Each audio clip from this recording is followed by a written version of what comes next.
আচ্ছা, এই যে আমরা সাধারণ জনগণরা বিএনপির কার্যকলাপে প্রচণ্ড বিরক্ত এবং মানে আমরা ওদের বিরুদ্ধে কথা বলতেছি যে ২ বছরের বেশি ক্ষমতায় থাকতে পারবে না, মুনাফিক, বেঈমান, হারামি, অশিক্ষিত, মূর্খ। আমরা সবাই কিন্তু চর্চা করতেছি, কারণ আমরা চোখের সামনে অন্যায়গুলো দেখতেছি। আমি ভাবলাম যে আমরা যেগুলো বলতেছি, বিএনপির যারা সাপোর্টার এবং যারা এই অন্যায়গুলো করতেছে, এরা কি জিনিসগুলো বুঝতেছে না, দেখতেছে না?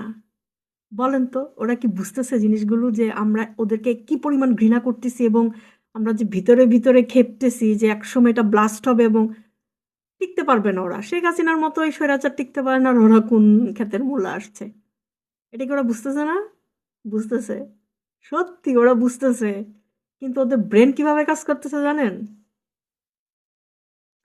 ওদের ধান্দাটা হইল, ভাই আমাদের তো এমনি লাইঠা বাইর করবো কয়েকদিন পর, যা পারি খাইয়া নেই, গাট্টি বস্কা ঘুষায়া ওই তারেকের মতো বিদেশ চলে যাবো। তারপর আর কে পাইবো, বিদেশে যায় পোলা পাইন নিয়া রাজার হালে থাক।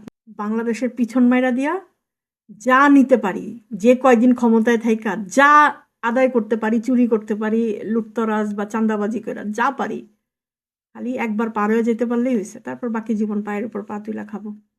এই মেন্টালিটি থেকে ওরা এই কাজগুলো করতেছে। ওরা নিজেরাও জানে যে ওরা বেশি দিন টিকতে পারবে না। এখন ফকিন্নি তো ১৭ বছর খায় নাই, এখন মনে মনে একটা খায়েশ।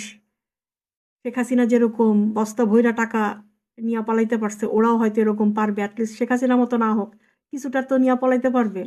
জাস্ট এই কাজটা করার জন্য ওরা এইভাবে ইঞ্জিনিয়ারিং করে ক্ষমতায় আসছে। সব ধান্দাবাজ। নাইলে কোন মন্ত্রিসভা এরকম হয় রে ভাই? একটাও যোগ্য লোক নাই, একটাও ভালো লোক নাই।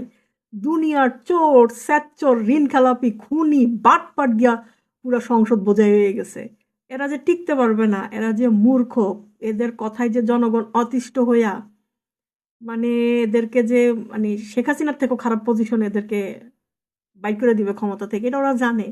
কিন্তু ওরা আসছেই লুটপাট করার জন্য, যতটুক পারে নিয়া বাংলাদেশ খালি করে দিয়া তারপর চলে যাবে।